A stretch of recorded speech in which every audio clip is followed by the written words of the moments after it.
Hey, what is going on, my good people of the interwebs? Happy Friday. If you're watching this, that means that you are live on Shally's Alley, and it must be Friday around 1 p.m. U.S. Eastern Time, and I don't know whatever time it is in your side of the world. Super excited for our show today. I have a fun guest. His name is Paul Norman, and Paul is a senior consultant with Riviera Advisors, a top tier management consulting firm where I happen to also be an associate consultant. Welcome to the show, Paul. Say hi. This is the first Shally's Alley in February 2025. Hello to everybody. Yeah, I'm excited to talk to you. Thanks for inviting me, and it's an honor to be on your show and talk to your audience and hear from your listeners. And you're a legend in the space, so I'm honored to spend some time Aw, with you. It's been thanks, great to man. get to know you at Riviera as well. Yeah, I appreciate it. Yeah, I'm glad we've had a chance to work together on a few things. So, folks, I have some questions that I wanted to ask, but please bring your own questions if you'd like. Paul's area of expertise, well, several areas of expertise, but one thing that I wanted to drill into quite a bit today is high volume hiring, something that I have less experience in. My focus in my career has been kind of the top of the funnel and purple squirrels, unicorns, hard to find candidates, but not necessarily high volume. I have done some high volume hiring for like commercial drivers and other things like that, but not nearly as much as Paul. So I want to talk a little bit about, focusing on that area. If you have any questions about high volume hiring, this is the place. This is the man.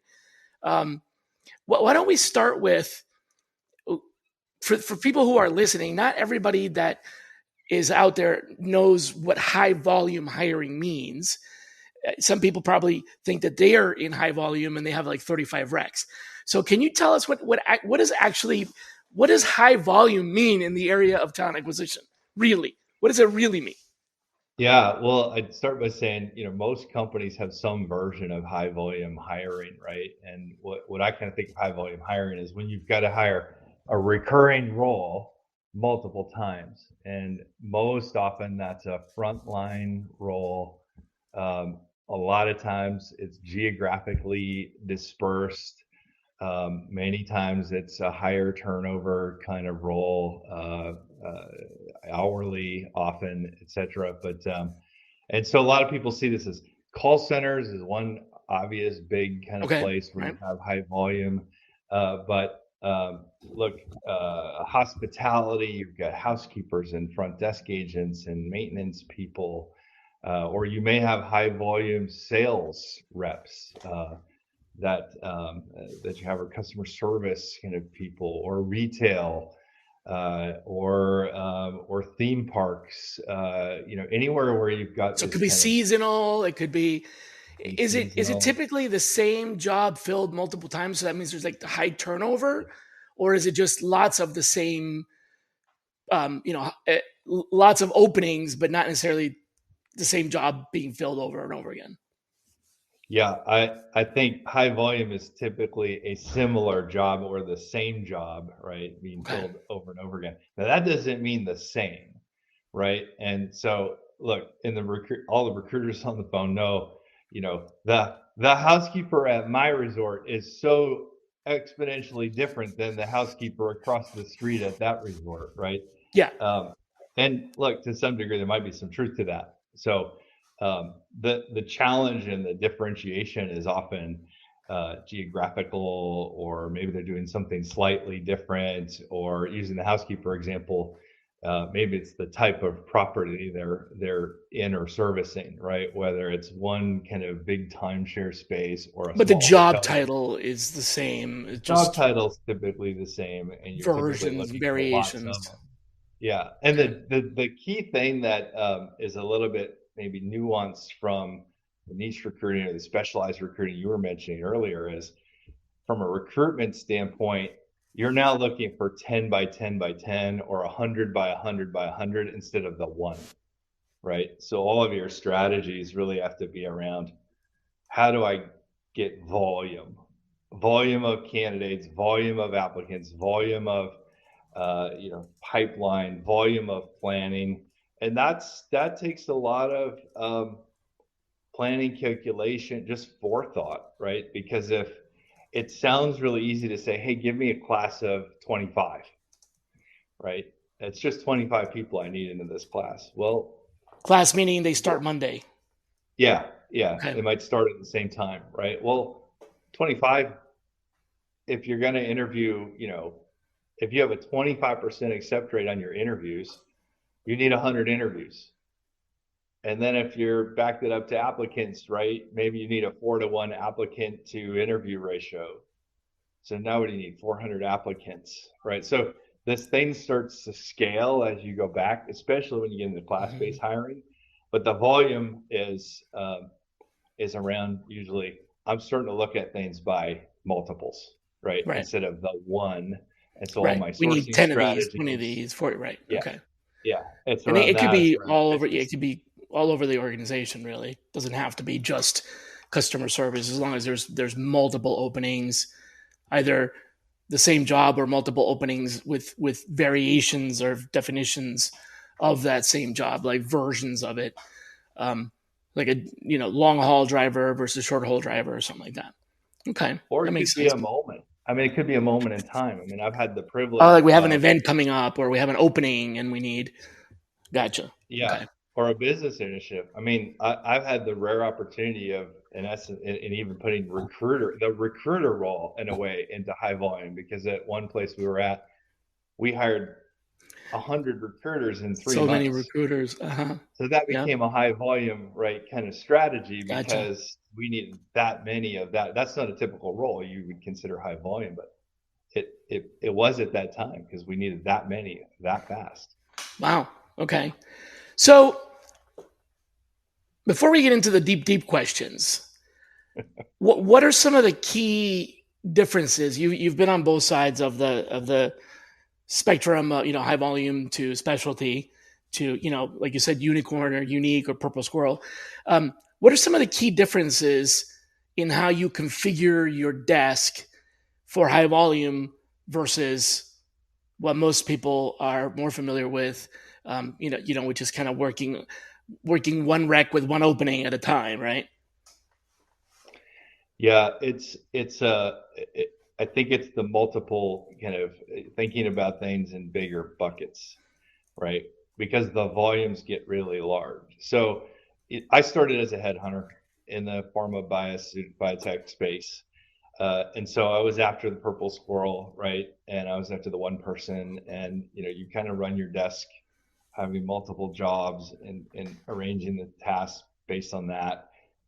In volume, you do a similar thing, you just have more tasks, right? Because you've multiplied it now. So now you need to interview 10x the number of people. So how do you get through that? You have to use good process or technology, or you have to figure out in your process who's going to do those tasks because there's so many more of them, right? But sometimes they're the same, so it's a repetitive task, or it's the same task you have to do multiple times for different things. So, do you have like a different way of, most recruiters will have some sort of a workflow that they follow.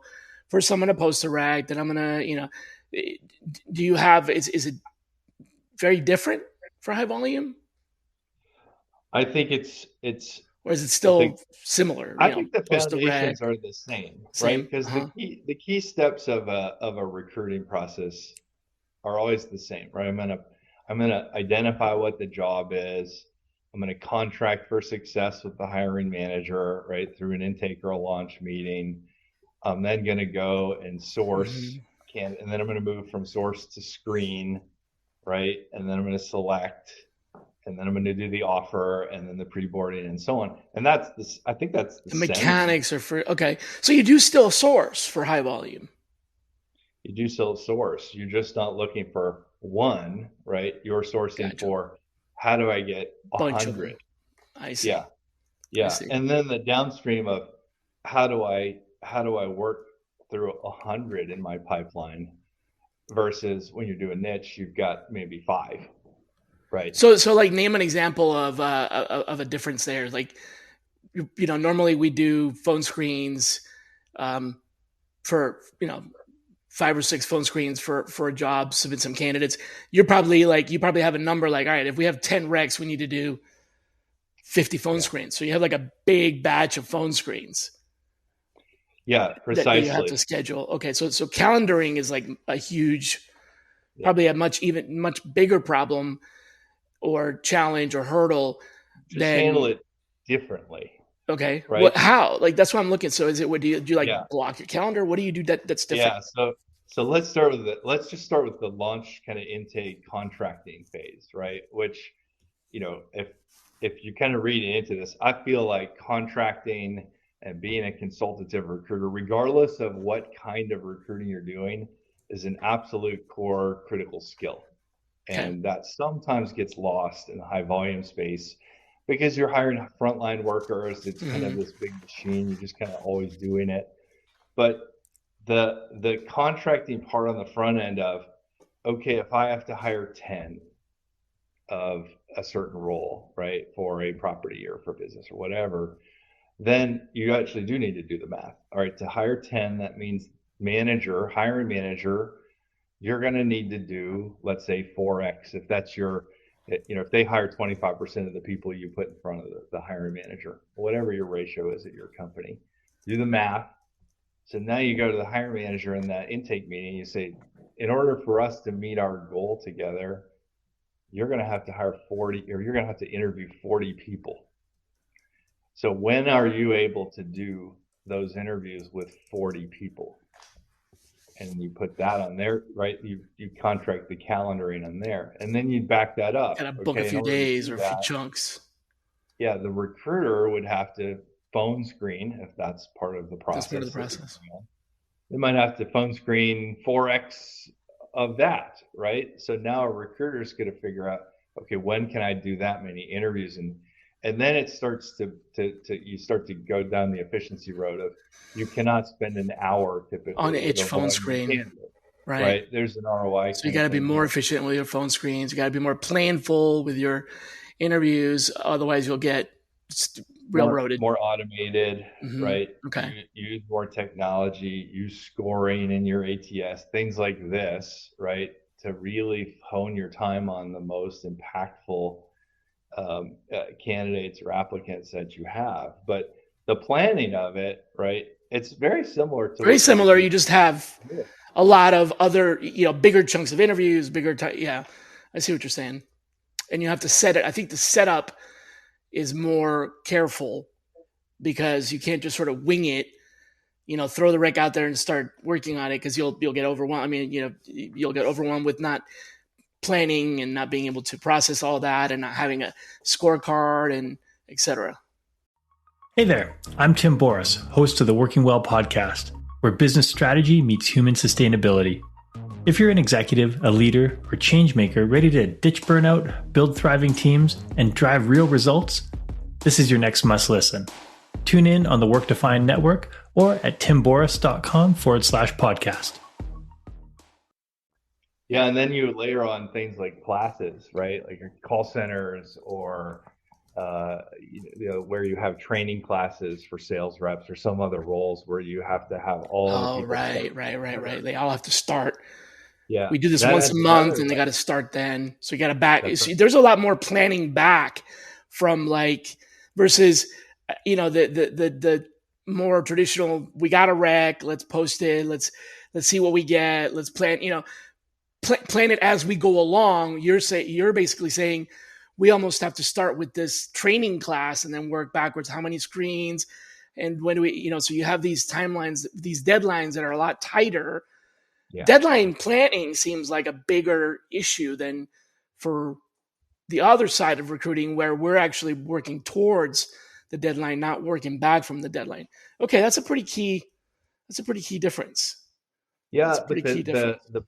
the plus side of that is that you can actually see and track things along the way, right? So when you're doing class-based hiring, if you have a target of 20 people that have to start on a certain date, and you've done the math based on your conversion ratios of each step of your process, you actually can see by what date I need to hit this goal of having this many applicants to work Mm-hmm. with, right? And by this date, I need to hit this goal of how many recruiter screens, Or else we won't make that class. interviews, right? Yeah. Or background checks that have started because there might be a 3% fall off rate on. So you start doing all this math. More It formulas, does more get a bit, math, more. I it see. gets a little complicated, but I bet. you also then can track where you're at, right? Because you'll know, 6 weeks, 4 weeks, whatever ahead of time. I'm tracking toward this, right? I need to adjust. I need more recruiter, screens, and so I need more resource, or I need to change something in the process. So it gives you this opportunity to see things throughout the whole process. But I think it is a big eye opener to to people who haven't done this, or to the individual hiring manager, because at the end of the day, it's, look, I just need 10 of these, right? I just need 20. It's just 25 people. Yeah, it's just Like, 25 people, but yeah, it's it's 100 phone screens and 1,000, leads basically, or yeah. whatever And the that. Yeah. biggest eye opener is when, as a recruiter, you start explaining this, right, and doing your contracting and saying, look, okay, you only hire 25% of the people that you interview. That you interview. And Mm-hmm. so that means you're going to interview 100 people. Do you have the time? Can you tell me what days we're going to put those in place for? Oh my gosh, right? Maybe I need to change. So then, and there's opportunity to change. Maybe it's the conversion ratio gets better. You get a little bit better on who you send to the hiring manager because you get a better target at it, or the interview gets smaller, or so on. But the cool thing about volume hiring also is you get to see what works really fast. Oh, right. When you're Okay. Right. doing a niche Because you role, have more right? samples. You have more samples and you see it very quickly because it moves very fast. So, you know, I just thought of I've something. So typically when we're looking at how many leads we need, and when we advise companies on configuring their workflows and all that, we do take into consideration the offer decline or the offer accept rate. So if we know that the company has a 80% offer accept, then we need to add a 20% buffer to that. yeah, So if you need 5 people to interview, we also, we got to throw in a sixth one, because this could be that role where the person that we want declines and we don't want to have 0 candidates. So we always have that buffer. But you're talking, have you, or do you all also consider the 90-day drop rate? yeah. It Because that really could advanced. have a huge impact. Yeah, it's part of the process, right? So, if you walk through the process and and especially if there's training, right? Because there's a drop off at every step. After training, and then, right, some Yeah, people I mean, don't there's a show up to drop the off. first day, some people don't make it through training, some people don't Yeah, make it after the first not 30 everybody's days. gonna accept the offer, so you're gonna Right. drop off there. Right. Those that accept the offer, you're gonna have some level of drop off, typically in a background check if you're doing background checks, right? Mm-hmm. And then you're going to have some level, especially with volume, you're going to have some level of they just didn't Didn't show show up up, to work. Right. right? And then you're going to have a drop off through training. And then you're going to have a drop off of whatever your key The productivity, 90-day. Right. yeah, they're fully productive at X days post training, right? That could be, so that could be 50%. That could be, you have 10 people starting, you have 10 people booked for the starting class on Monday, but only 8 show up and only 4 make it through training. So you're back to, you got to go find 6 more people, and it's too late at that point. Yeah, so this is where, look, as a recruiter or recruiting leader, doing your diligence and finding out what all of those conversion rates are, right, really helps you hone in on, number one, you can quantify what the size of the actual task and ask is, and then you can ask for appropriate resources and plan for it, right? Because having a plan is critical when you're talking about volume hiring. It is hard. You can't wing it. And then you also know where to go and look to fix things, right? So if there's a high drop-off rate of people who've accepted the offer, passed the background, and there's a big drop-off of they show up, well, then you put things in place you put strategies in place to go decrease that, right, or increase that conversion rate at that step. Or people are failing on a training or dropping on a training. Why is that? Let's put together some strategies there. And if you start to see that it happens at certain dates, or there's some sort of consistency around it, at day 60 post hire, there's a drop off, right? Then what can you do around that time or just before it to help combat that? Is that the right time for a check-in or a stay interview? Or is that the right time to send somebody lunch, right? Or whatever. But you put strategies into that. So knowing your data and knowing the conversions is a great point, Shally, around it doesn't stop when the person says yes and accepts the offer, or when they start. It goes on for a while. Okay. Well, I feel like I just took a crash course in high volume hiring here, so I can see that the key differences there. Let's switch the topic up a little bit, and kind of, I think automation. You mentioned that, so that's what made me think about this. You mentioned automation, AI, automation, and the human touch. Where's the sweet spot? You've worked a lot in high volume and automation, technology transformation. People seem to be racing toward, the agentic AI. How do we make sure the technology is working for us, not just running rampant, and going nuts on its own? Where's the balance? It's often, you have to remember who your users are. Like, what's the primary user experience? And my bias is that the primary user experience should be the candidate. And then potentially secondarily, it's a hiring manager. And third, it's a recruiter. Now, recruiters are going to get mad, right, about that. And often we have that the other way around. But your candidate is what you're spending all the money to get, right? They're the gold. Yep, that's true. As a recruiter, your work product is, definitely. So agree. So who should we be giving the best experience to, right? So I've always tried to look at, all right, what's the experience that the candidate's going through? And unfortunately, if that causes a minor amount of pain on the recruiter, or sometimes it temporarily does until we can get the technology or some sort of automation in place to help on the recruiter side. But if it's a good experience for the candidate, that's kind of the guiding number one priority in my mind. Right. So the place where we lose the human touch is the place where the candidate's no longer benefiting, or like they're not feeling like they're valued. Well, it depends. So let me give you an example, right? So, one of the things that volume, especially high volume or frontline candidates, value is speed and clarity. So if you can give me clarity and you can get me through the process fast, if I can apply to a job quickly, if I can get a decision quickly, if you can communicate that decision to me quickly, right? That's really high valued, and sometimes maybe more high valued than if you had a drawn out process with a whole lot of human touch along the way, right? So there's a bit of a trade-off.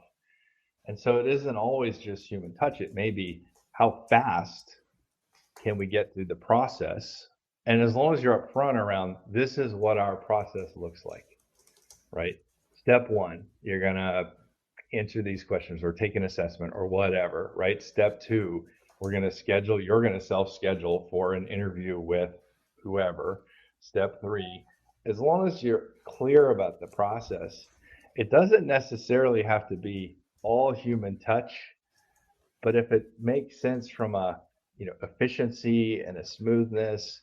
What doesn't work is when you do things like um, send candidates to interviews and the hiring manager doesn't know who they are, or they're not prepared, or they make them wait for a half an hour before they can speak to them, or so on, right? And that's like, it seems like common sense. Be nice to people, right? Treat the candidates well, but getting that aligned, kind of start to finish, through the whole, everybody who touches the process, getting this understanding of the candidate user experience is pinnacle, is really often hard to do. I mean, we see a lot of companies that struggle with that. They might do it really well on the recruiter side or the front end side, and then it gets to the hiring manager interview and it just falls apart.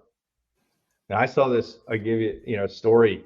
My daughter is a sophomore in college, and so she was home for the summer, and she worked frontline hourly jobs this summer.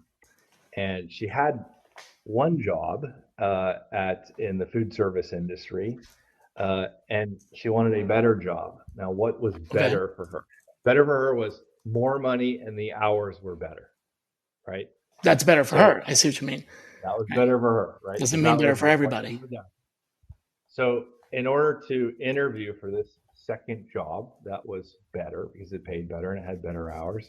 She had to take time off of, so look, she's an hourly employee, which means she's not getting paid to take a day off to go interview for another job, right? An hour away, because that's where they asked her to interview. Got to take a day off or whatever. Yep.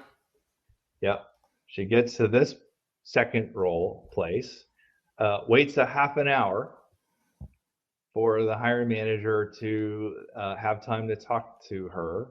And then the hiring manager asks her logistics questions. How much do you want to make? What days can you work and what hours? That's it. And then says, I'm not sure why you're here, because we don't even have that job open anymore. Oh my God. Okay. Wow.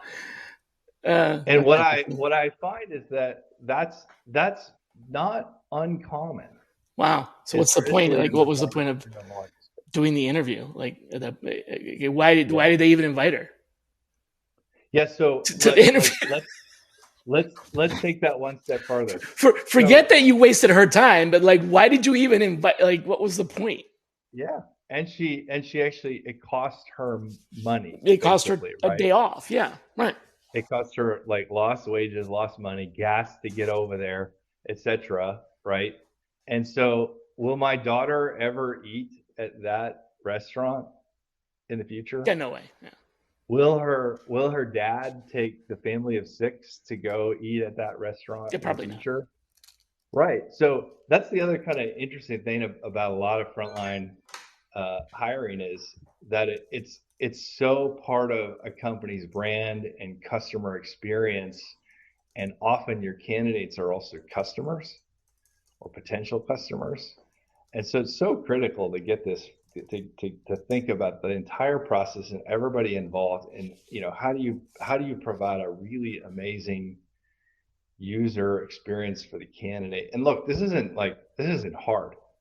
This is like, I interview, at a gas station and they give me a free soda.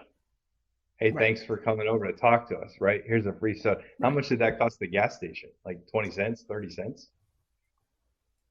Those kind of things. Yeah, so, listen, I used to work at Coke, so yeah, I can tell you less than that.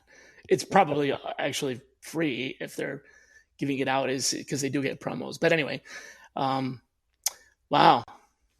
Okay. Interesting. Yeah, so, as you can tell, I'm passionate about the candidate experience. No, I absolutely get that, and I think that the candidate experience is, I don't want to say more important, because then that also assumes that it's less important somewhere else, but it's extremely important when there's not a whole lot of hard qualifications for these jobs. Like the fact that you're able to provide customer service, walk around and bring food and take orders is not something that is like hard to find in a resume. The problem there is people who are willing to do the job. So if someone's willing to do the job, providing them a good candidate experience is even more important. Not saying that it isn't important when you're hiring a software engineer, but when you're hiring someone like a software engineer or a PhD, they have other things in mind, like career progression. It might not be about the paycheck necessarily. There's other things. And so the candidate experience is one of several things in the portfolio for a recruiter that can help them attract talent. Having a poor candidate experience doesn't mean they will never hire anybody. It just, it makes it a little bit harder. But in this space, it sounds like a poor candidate experience is basically all you got. I mean, It's you a big know, factor, right? Because yeah, look, people aren't a taking lot these of times, jobs because of the brand name. These are jobs that they're taking a job because they got to work and make a paycheck. These are not career opportunities; they're jobs yeah, I have a necessarily. I former mean, they might be, but yeah, but look, I have a former colleague that runs a really high volume recruiting shop at a major retailer, and he talks about, look, people come to work for us. They come for a job. Honestly, they come to our stores for a job. They then stay for the career. But we're good marketing point, all this right? Right. So they get freelance the stuff. job and then they realize, oh, I could do I something can when I'm grow here. my But still, the career, candidate right? experience is like the first gate. Yeah, it's a Yeah. gate, especially since, a lot of frontline jobs, or when you're hiring volume, a lot of times the salary is set, right? This is the salary. Like we start everybody at, $14 an hour, right? Or whatever the thing is. So, unlike niche, you may not have the levers for that, right? Hmm. To offer that kind of variability or differentiation. It may be that. So the candidates, and here's the other thing, it's done so poorly, so broadly, that just doing a little bit, just improving the candidate experience a little bit, Is a huge deal. sets you apart. It sets your Right. company apart and differentiates so greatly. And look, it's a sad thing to say, but there's a lot of reality to this, because it's hard. You're dealing with a lot of people. You're dealing with a lot of hiring managers. They're often geographically dispersed. They're often in businesses where the management team has been in their roles or done that or been in the industry a long time. And so they do it a certain way. And so to get all of that machine aligned well is not as easy as it sounds to just say. People talk about like it's an assembly line or a sausage factory. Well, okay, fine. Let's take that analogy. An assembly line still needs to be well run. So sure, maybe it's an assembly line because there's so many similarities, but that doesn't mean that it's sloppy. You can't have a sloppy assembly line. For Um, sure. yeah. For So sure. a lot of people love to. I'm even going to say everyone loves to talk about the future of work. The future of work. But let's be real. Most companies are trying to figure out the present of work. So, what's one trend that you think is like overhyped? Yeah, it's a good question. Look, I think with any new technologies that come out, right? I mean, I was thinking back. So this April will be my 25th year in talent acquisition. When I started as a headhunter, Monster.com had kind of just arrived, and my first placement was, I literally, I probably shouldn't say this, but I will, because it's 25 years ago. I went to resume search on Monster, found a candidate, submitted them, and got paid, the fee, right? Um, and so my point in this is, there's always this new technology or these new things that are coming out that people, either think are really going to solve everything or not going to solve Yeah, everything. right. So today obviously is AI, right? AI is going to fix everything. Like, and AI is super powerful. I mean, everybody has access to ChatGPT for free if you want, and Hmm. you can see some of the power behind it and the opportunity behind it. Um, but there's always a hype cycle as well, right? So you're Where saying ChatGPT or Gen AI is overhyped? You're not saying it's not valuable. You're saying it's overhyped. I think Like that they're making too much out of it. Okay. there's a lot of noise and confusion in the market around what it actually is, And what it does and what it doesn't. do, Okay. how I find benefit in this, right? Hence the overhyped. Yeah. So it doesn't take the value away. You're not saying generative AI and ChatGPT is worthless. You're saying that people are giving it a lot more attention than perhaps it deserves because it's not maybe as significant as you think. Not that it isn't significant, but that is just not. It's not going to change everything and solve it. It's not. It's not the panacea that is going to solve all your problems. That tends to be the thing that happens in our industry a lot is they come up with a product. It's like, oh, we're going to solve all your problems. Well, yeah, that's not possible. You know, if that was possible, Workday would have already done that. You know what I mean? So, well, and it changes. I and mean, the problems look at even exactly, and the problems change, right? ChatGPT, how fast things are changing, right? So by the time you figure out, okay, how do I Mm-hmm. put this in place and actually get return on it, right? It's already It's changed. changed. It's changed. I mean, and that's the really, I think, hard thing about AI. And so aside from the overhyping, I mean, every tool is AI powered now, right? In some sense, which I don't think is false. I think probably most pieces of technology do have some level of AI in it at some point. But this will solve it. This is where I've learned as a TA leader through pain is to, like, what am I trying to solve? If you can define what you're trying to solve, then you go find the tools to empower that. And if it's an AI tool or an AI solution or whatever, that's great. But in TA, we do often do this backwards. We often go to the shows and see the cool thing and we go, wow, that's amazing. I could do this with that. And we plug it in. And sometimes we don't, I've not taken a step back to go, is this the most important thing I should be solving as a TA leader? Does this give me the highest impact or return on the investment, not just on cost, but maybe on time or change management or whatever? And that's really important. So this future work thing, I think there's a lot of really exciting, innovative things happening and a lot of ideas. And I don't think anybody and any TA leader or recruiter should be scared of that. I think you should No, but embrace definitely the that. pace is. Yeah, I agree that the pace of change has picked up. I mean, years would go by without a really massively revolutionary kind of idea, concept, technology, whatever in Yeah. the past. And I think we now are seeing those come up much closer together, So I totally agree with that for sure. Yeah. Yeah. Look, embrace it, learn about it. But again, like the idea of what problem am I trying to solve never goes away, right? Yeah, That should right, always be right. core. We just have How like, can I unfortunately, more solutions too. That's another problem. But um, yeah, okay. Let's take the opposite of that. So the overhyped one. But what about what is something that we talk about that companies should take far more seriously? In other words, completely underhyped, right?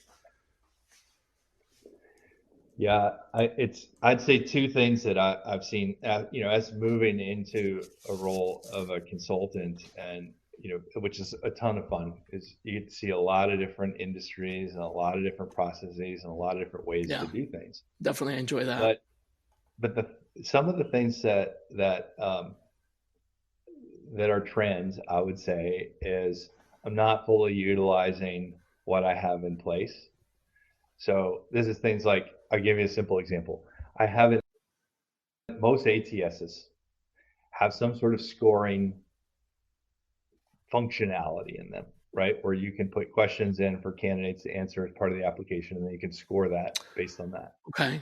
And All right. Okay. and and as an example, a lot of companies don't use that.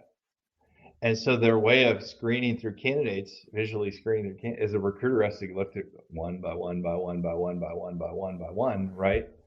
When if they have this massive volume of applications, which has been a trend, right? Over the last year to 18 months, application numbers have grown Yeah. exponentially. Some people say it's because of and robotic processes, but yeah.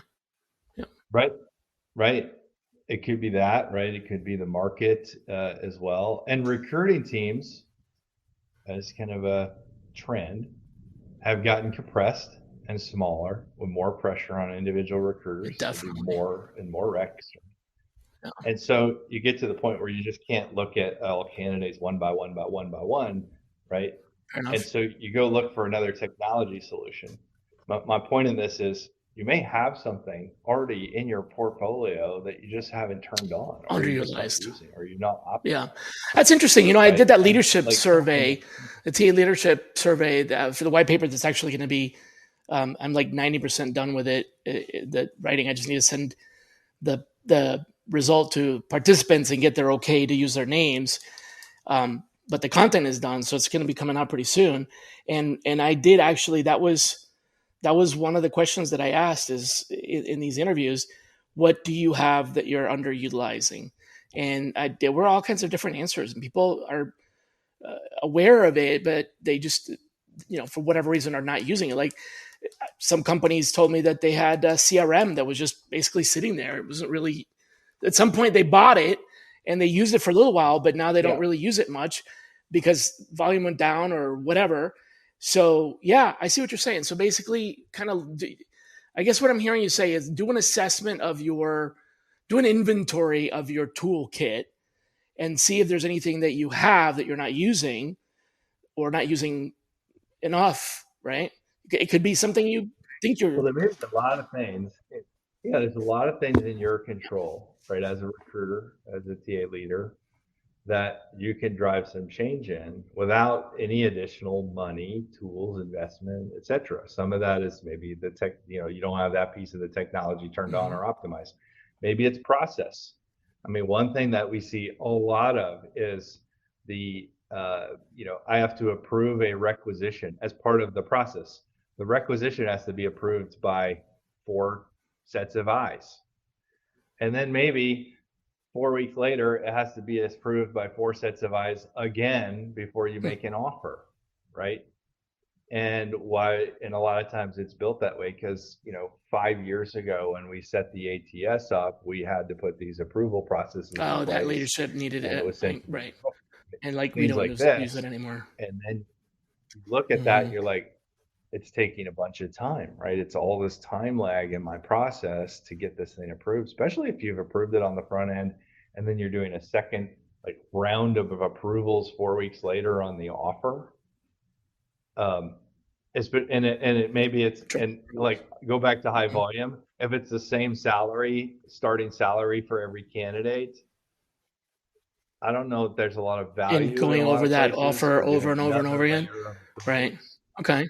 And it causes a time lag for and they might drop and off and not take the job, so, and yeah. So my point is, there's things, whether it's technology or pieces or functionality you have on or off, or parts of your process that you've just dealt with. So go back and reassess your process to see it. I think that makes a lot of sense. You might have things in your process that were just put in there before your leadership currently, and it's somebody needed it back then, but you don't need it anymore. So why continue to do it? And I think maybe we just keep going on our momentum because it's always been that way, and nobody stops to say, well, we used to use this, but we don't use it anymore. Do we really need it? That's a good thought. Yeah, or it's just falls to a priority C kind of task for me as a recruiter because I'm stuck in the tyranny of the urgency a little bit, and that's a proactive thing that I never have time to get to. I mean, I'd be curious how many of your listeners have wanted to optimize their job postings and have never had the time because it's a C priority, right? Or it's important, but just not urgent, and all the urgent things are getting in the way. Borrowing from the Eisenhower matrix. So my really bad, horrible job description is posted for the next 3 years, right, for that role, and I'm guilty of this. It was on my to-do list at many companies and never got done, right? Now, what's the solve for that? The solve for that, I think, was a win at a couple companies I was at, was to say, what's our highest impact roles, our highest priority, or our highest volume? You prioritize the roles that you're hiring for and do the top 3 or the top 2 or the top, just start somewhere, right, with the biggest impact role. And so we do that sometimes too, is we look at the whole problem and we try to solve for all of it, when maybe it's a little bit easier to just say, well, what if I just did it for these 2 jobs? Yep. I can get a lot of value out of that, right? And you do that and see what the impact is and measure it, and then maybe that moves those priority C tasks to priority A tasks. But there's a ton. I think what I've learned is recruiters and recruiting teams, there's a lot of opportunity that's sort of missed because we get really busy filling recs, and there's a ton of pressure to get the hires and get the recs and get the hires and get the hires as fast as possible, right? And I've got the time to fill measurement that my boss has put in place, and so I got to hit that.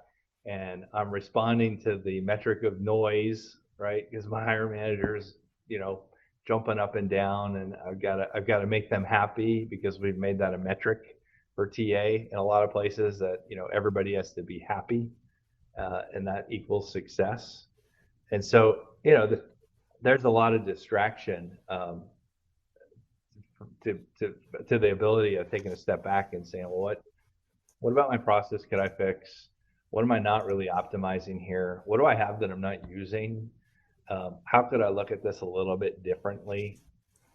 And what I found, Shally, talking with people like you, other TA leaders, consultants, even just in a 5-minute conversation, hey, what are you doing? Hey, I've had this like, how did you solve this? You start learning things and it opens your mind. And then you start doing things you didn't think of, or you start tackling things that you thought were really, really hard. And then you find out that maybe they weren't quite as hard as you thought in your mind. Yeah. Because you took a minute it's almost worth not a minute, but it's almost worth the pause and go back and kind of audit yourself, really. That's a good idea. I like that. Can I recommend that to people? Yeah, I was in a meeting once, and this was a super impactful, task.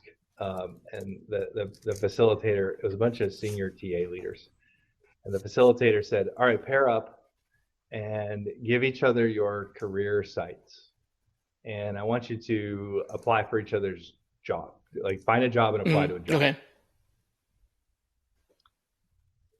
And the silence in the room was deafening, because you had all these leaders who were responsible, in essence, ultimately accountable, right, for that process, who, many thought it was really, really good. But then you sit next to somebody who's in kind of the same role, and they're working through it, and they hit this barrier. And you kind of lean over and you're like, well, that's because the system has this thing. And then they hit a second barrier, and you kind of explain it away why that's a barrier, right? But it really does open your eyes to go, wow, the process is really funky. I thought we had this highly optimized and all figured out, and I kind of walked in here thinking, we're a leader in this. We got it together. And I walked away from that exercise thinking, oh my gosh, like, this is horrible. These things got to be fixed. It doesn't matter that there's a barrier. Like, we have to figure out how to fix it and how to get through that barrier. That's what our jobs are. So, that was a really, really beneficial exercise. And look, do it yourself. Yeah. Like, take a minute, apply to your own job without bias, and see what it feels like. Anonymize your own application to your own job. I like it. Interesting. Yeah. Do you play video games? Never have? Never played any video games? They're too, like, this is, now you're going to make me feel old. Not even on your phone or anything? I try. Or, no? I can't, like, they're too fast. Like, come on, not even Pac-Man when you were a kid? Oh yeah, of course. I know those games. So and I've got, the reason I'm asking is with everything that teams that you've built and high performing teams Yeah. and the leadership that you've held in these high volume recruiting and hospitality recruiting, financial recruiting. If it was a video game, if all that leadership that you've done were a video game, what's the cheat code that most people don't know but should? Yeah, it's up, up, down, down, left, Yeah. right, left, right. What's the shortcut? B, A, B. What's the cheat code? The hack. Yeah, it's good. It's a good way to put the question. It's to take a step back and think about it from an experience standpoint. Okay. I think that's Audit yourself from a candidate experience. Pretend you're a candidate going through your own process and how does it feel? Yeah, I like that. it's I like really it's really easy to kind of get stuck in the why in the it's like grind, that. pretty much, right? Yeah. Yeah, because you again, you're under all this pressure, right? I mean, TA teams are always under enormous pressure to deliver, deliver, deliver. That it's hard to do, and there's typically a reason. I mean, I haven't met a TA team or a TA leader or recruiter that's built a bad process because they just wanted to build a bad process.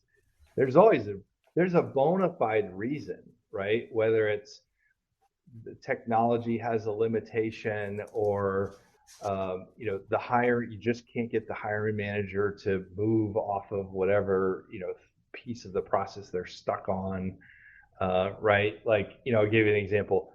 Lots of properties in hospitality, the GM says, I have to meet every single person who works in my hotel. They may have a 600 person workforce, but they want to meet everybody that works in their hotel. And it's all like for good reasons, right? Because they want to be welcoming. They want to have a kind of an open door culture. They want to make sure the person feels, welcome to the team, things like this. Like there's usually very good reasons behind it. But it's this, it's these kinds of things that take a look at it deeply, right? And go, does this make sense? How can we get through that barrier? Just because it's always been there, is there another way around it? What if we tried a different process? What if we pilot something? That's always an easy way to get around something. Let's do a pilot and try this, and then we'll measure it and see if it works. Most companies and people are more open to pilots than whole scale change. So try something and don't be afraid to try it. I think that's a cheat code. Yep. That's it. That's the cheat code. I have two more questions. I know we're getting pretty short on time here. First one is there's two questions that I always ask every guest. And the first one of those is, who should be our next guest? Yeah, I've seen some of the answers, right, that have come to this question. Hey, it's okay if you give me somebody that. First of all, I'm going to reach out. They may not even accept. That's happened a few times, or aren't able to accept. Stephen Hardy was supposed to be on, and canceled twice because he wasn't able to get approval from his employer, and it just happens, right? So first of all, it may not be someone that's able to come or interested in coming, but also if it's a duplicate, then that just gives me all the more reason to reach back out and say, hey. So yeah, throw it. Here's what I'd say. I mean, a couple things, right? So, people like Brian Del Don at Talent Tech Labs have been super helpful to me in my career and just understanding kind of the TA tech landscape from an unbiased kind of way. And Brian and that team over there. But the thing that I think also, and I don't have a person, and we could work on this together, but I think it'd be valuable to hear from CHROs or CEOs or maybe private equity partners from companies, because one of the things that's really important, especially for TA leaders, is to understand what you're trying to get accomplished for the business. We really get stuck often in the task and the business of recruitment, and looking up. You're there for a reason, and the reason is to help make the business successful. And so the perspective from those roles has always been really helpful to me. I like that. to understand what are we trying to get like the accomplished, private equity for because then sure. it kind of sets the North Yeah. Star, and it really does empower you as a recruiter or recruiting leader to have the conversations with people in the organization or leaders in the organization to say, is this really the right thing for us to be doing? Because what we're really trying to get accomplished together for the company is this, right? And we're arguing about some minute thing in the recruiting process We're like getting that stuck may or on, may not. we're stuck on that one little process step. Yeah. Yeah. So I think it's really important to understand what you're trying to get done for the organization and the perspective of the CEO. And I think, I've seen, look, a lot of recruiters and recruiting leaders don't know because it maybe it's not shared, or maybe it's not clear, or maybe it's just been hard to connect the dots. Or again, you're mired in kind of the business and the urgency of recruitment, right? That it's part of this taking a step back and going, are we really doing the right things and impacting and making the right decisions for the company and where the company wants to go, or where the board wants to go, or whatever. And that's been super valuable to me. So those might be, I know that's a role. No, but I That's not like a it. No, person, but that let's would put our be heads really together and see if we interesting. can come up with some people to invite. And I like that, especially the private equity. So, last question, Paul Norman Unfiltered. What is a um, strong opinion that you hold that others frequently disagree with, but you stand by anyway? Could be, a hot take, a belief or a prediction, something about about our industry that you hold that is, let's just say, unpopular, or other people disagree with, but you stand by. Yeah, that's a good one. I think that I think a lot of people would agree with this, but it's hard to do. And it's that, look, your role in the company is not to just say yes and take the order and work as hard as possible to go say yes. Your role in the company, in my opinion, in TA, is to set up hiring and be able to hit the goals that make sense for the business. And sometimes that's saying no, or I should back up. I tried not to say no. I said a lot of yes, however.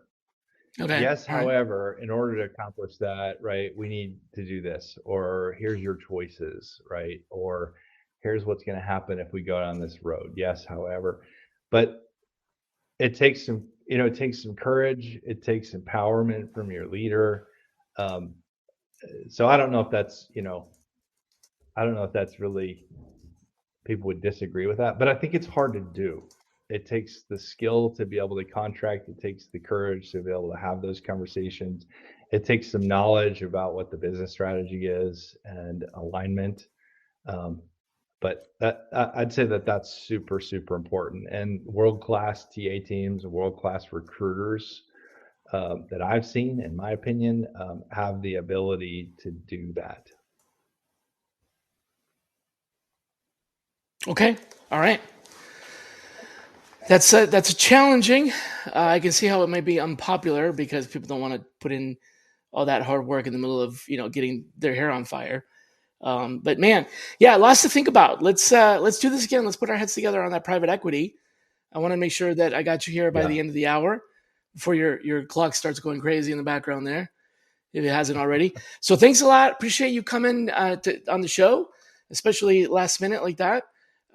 Folks, for you, everybody that is interested in coming back for Valentine's Day, our next show will be February 14th. I have two guests, and they are specialists in healthcare recruitment and branding, from a company called Rogue Hire. So come on back for Valentine's Day, February 14th. Until then, be kind to yourselves. Take care, everybody. Awesome. Thanks, Shally. Thanks. Thanks, everybody.